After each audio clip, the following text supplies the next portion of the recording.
যদি মিডিয়ার কাছে, বসু মল্লিক পরিবারের কাছে, সমুদ্রের কাছে যদি এই ভিডিওটা যায় তাহলে কি হবে? এত কিছুর পর সমুদ্র তোমাকে মেনে নেবে তো? কে? ও আমি ঝিনুক। তুমি হঠাৎ এভাবে চমকে উঠলে কেন? কি হয়েছে তোমার? কই কিছু না তো। কি হবে? আমার কিছুই হয়নি। মিথ্যা কথা বলো না। আমি স্পষ্ট দেখতে পাচ্ছি তুমি ভীষণ চিন্তার মধ্যে আছো, কিন্তু কেন সেটা বুঝতে পারছি না। ঝিনুক, আজ সত্যি কথা বলো, তুমি কি লুকোচ্ছ আমার থেকে? কি লুকোবো? আরে লুকাবার মতো কি আছে আমার? কি বলছো তুমি এসব? হ্যাঁ, আর এসব না অবান্তর প্রশ্ন তুমি আমাকে করো না সমুদ্র। আমাকে একটু একা থাকতে দাও, ঠিক আছে? ঝিনুক, তুমি তো একাই আছো। বিয়ের পর থেকে তুমি আমার সঙ্গে কতটা টাইম স্পেন্ড করেছো বলো তো? দেখো সমুদ্র, আমি ঝিনুক, তুমি কোনো কারণে আমাকে নিজের থেকে দূরে সরিয়ে নিয়েছো। আমি স্পষ্ট দেখতে পাচ্ছি তোমার মন অন্য কোথাও আছে। হঠাৎ বৌদির সাথে তুমি রণজয়কে ধরতে ক্লাবে চলে গেলে, তুমি আমাকে কিছু বলোনি। বৌদি কেনই বা রণজয়কে বারবার অ্যাকিউজ করছে? তুমি আমাকে কিচ্ছু জানাওনি ঝিনুক। তোমার মাথায় কি চলছে আমি কিচ্ছু বুঝতে পারছি না। ঝিনুক, তুমি তো আমাকে ভালোবেসে বিয়েটা করেছিলে।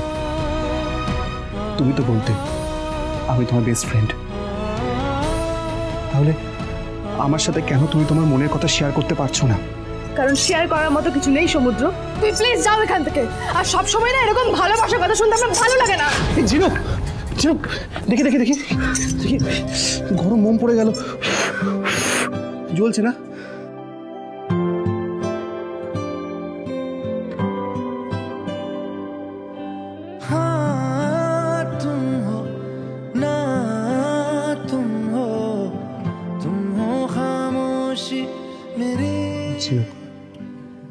আমি জানি সেদিন রাতের পর থেকে তুমি খুব ডিস্টার্ব আছো, কিন্তু আমি তো তোমাকে খুশি রাখার চেষ্টা করছি। বলো,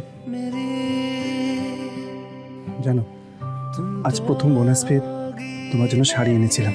দাঁড়াও, 1 মিনিট দেখাচ্ছি।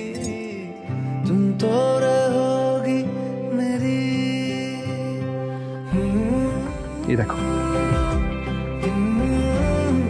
দেখি ভালো করে পরিয়ে দেখি আমার বউটাকে কিরকম লাগছে দেখতে। নিজে দেখো কি মিষ্টি লাগছে, ঠিক আমার মনের মতো।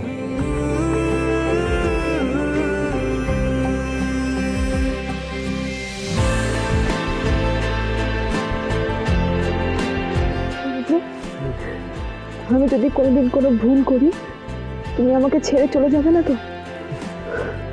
আমি কোনদিন আমার ঝিনুককে ছেড়ে যেতে পারি? কোনোদিন যাব না।